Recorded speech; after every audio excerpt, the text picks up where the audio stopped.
Hey guys, Tyler Zombro here with Tread Athletics, and today we're going to talk about why spin rate is not that important.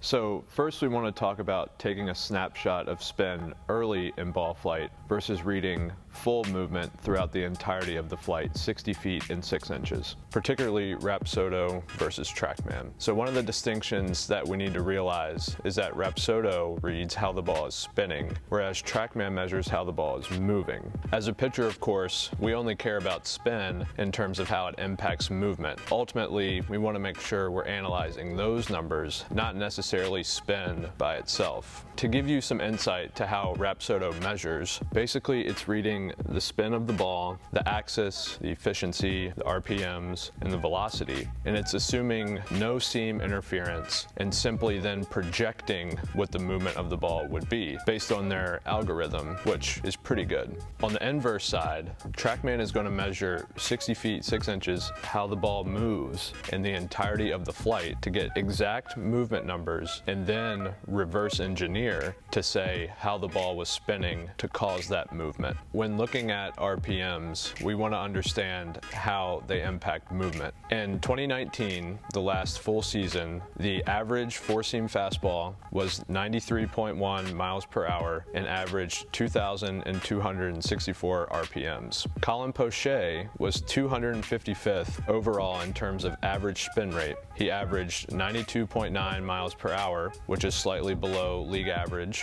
and averaged 2,291 RPMs, which is essentially right at league average. Corbin Burns was first among qualified pitchers in terms of average RPMs, as he averaged 95.2 miles per hour and 2,656 RPMs. However, Colin Poche was first in terms of vertical movement on his fastball, and Corbin Burns was 348th.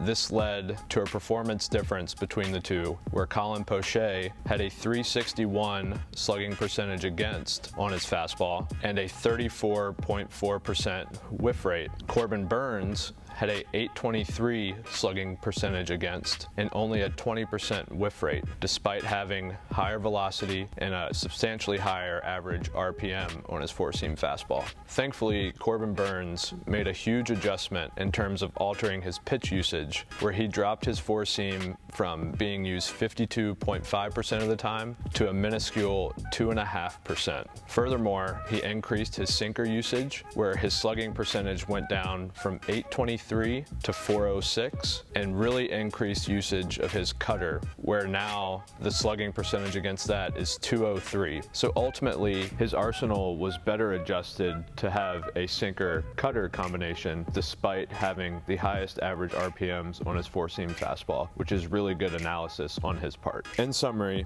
looking at spin rate by itself just provides the potential or ceiling for movement on a given pitch. However, we know that not all spin is created equal. There are so many factors that we can go into when analyzing a pitch or making pitch design decisions, such as horizontal vertical movement, velocity, vertical approach angle, and of course looking at batted ball outcomes. If you guys are interested in learning more about ball flight physics, I recommend checking out Alan Nathan and Barton Smith. Thanks for watching, and we'll see you in the next video.